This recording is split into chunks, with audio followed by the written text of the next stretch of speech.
গাছে কি পরিমাণ বক ফুল হয়েছে দেখেন। এটা খুব ছোট্ট একটা চারা গাছ। আমরা খেয়াল করে দেখলাম যে এই গাছটাতে 12 মাসই ফুল ধরে, একটা দুইটা করে হতেই থাকে।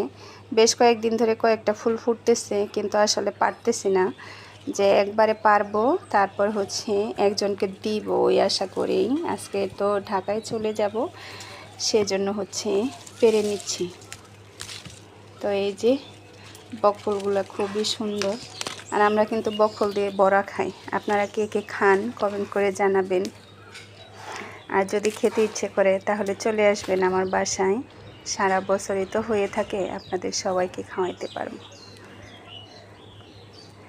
আর এই বকফুল কিন্তু আমার খুব পছন্দের। বকফুলের বড়া খুবই ভালো লাগে আমার কাছে। এই জন্য আমি তো যখন আসি তখন দেখা যায় কি বকফুলের বড়া আমি খেয়ে থাকি বেশিরভাগ।